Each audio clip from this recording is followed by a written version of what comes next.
Welcome to Furniture Industry News. Today is April 25th, 2026. Thanks for taking a few minutes to stay sharp on what's really happening in the furniture business right now. On the surface, things don't look bad. Retail sales are up about 3.3% year over year. Unit demand has ticked higher. Consumers are still spending. If you just glance at the headlines, you might think things are holding steady. But underneath that surface, the story is changing. And it's changing in ways that matter a lot for the next 60 to 90 days. What we're seeing right now is growth that's being propped up by temporary factors. Calendar shifts, promotional activity, even weather patterns are helping keep the numbers afloat. Strip those away, and the underlying demand picture looks softer than it appears. And that brings us to one of the most important shifts happening right now, the changing behavior across income groups. For a while, we've been in what people called a K-shaped economy. Higher income households kept spending, while lower income households were under pressure. But that pattern is breaking down. Now, lower income consumers are still strained. Middle income shoppers are starting to pull back, and even higher income households are beginning to slow their spending. Think of it less like a K and more like a downward bend across all groups at the same time. For furniture retailers, that's a big deal. Your core customer often sits right in that middle income band, and when that group starts getting cautious, it shows up quickly in your business. Slower traffic, lower close rates, and more hesitation around big purchases. So if things feel just a little softer over the next couple of months, don't assume it's a local issue. This is broader, and the operators who recognize that early can adjust before it hits full force. Now, layer on top of that what's happening with consumer confidence. The latest reading from the University of Michigan shows sentiment dropping to 49.8. That's near a 4-year low. And this isn't isolated to one group. It's across age, income, education, and political lines. The big driver right now is energy. Global tensions have disrupted shipping lanes, and consumers are expecting gas prices to rise significantly. Whether that fully plays out or not, the expectation alone is enough to change behavior. When people feel like their costs are going up, they start pulling back, especially on big-ticket items, and furniture sits squarely in that category. What's important to understand is that sentiment doesn't have to be perfectly accurate to impact your business. If consumers feel uncertain, they delay decisions, they wait, they rethink, and that hesitation shows up right in your showroom. That means conversion gets harder. The customer who might have written a check a few months ago is now thinking in terms of monthly payments. Financing becomes more important, not less. This is not the time to pull back on financing offers. It's the time to lean into them and make them clear, simple, and front and center. At the same time, the way customers actually shop has changed dramatically.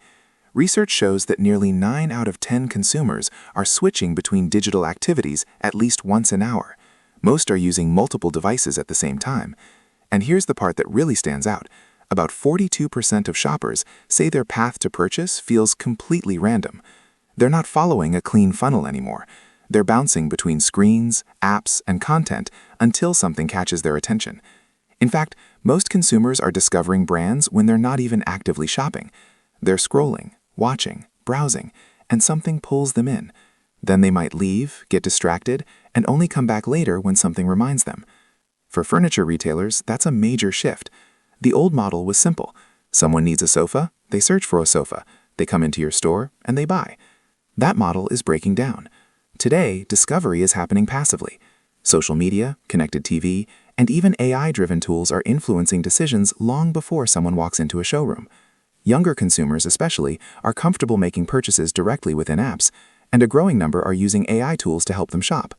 So the question becomes, are you showing up in those moments? Because if you're not, you may not even make it into the consideration set. And here's where things get really interesting. Even though attention is fragmented and confidence is lower, consumers are still open to engaging with brands if it feels relevant. Personalization is becoming a major driver. Most consumers say they're more likely to buy from retailers who deliver personalized messaging. Generic advertising is losing trust. Personalized communication is gaining it by a wide margin. At the same time, there's a balance to strike. People are comfortable with their data being used if it improves their experience, but they don't want to feel like they're being watched or processed by a machine. So it's not just about using data, It's about using it in a way that feels helpful and human. And this is an area where furniture retailers actually have a big advantage. You already have rich customer data. Big purchases, specific rooms, life stages, style preferences, it's all there. But most retailers aren't fully using it to tailor their outreach. There's a real opportunity here. When your messaging feels relevant, when it reflects what someone actually cares about, it performs significantly better than generic campaigns. So when you step back and connect all of this, a clear pattern starts to emerge. Consumers aren't broken, but the way they think, decide, and buy has changed. They're more cautious with money. Their confidence is shaken. Their attention is scattered, and their tolerance for irrelevant marketing is lower than it's ever been. But, and this is the key, they're still willing to engage. In fact, they're more responsive than ever to brands that show up in the right way. So the opportunity right now isn't just to discount your way through a softer period, it's to get more precise. Understand which customers are still spending. Meet them where their attention actually is. Use your data to make your messaging feel personal and relevant, and make it easier for them to say yes, especially through clear financing options. Because while the current numbers might give you the sense that things are fine, this is exactly the moment to act. The operators who adjust now, before the softness becomes obvious, are the ones who will come out ahead. And eventually, sentiment will turn back up. It always does. The real question is whether you'll be positioned to capture that demand when it does. If you found this helpful, make sure you subscribe so you can stay ahead of what's happening in the furniture industry.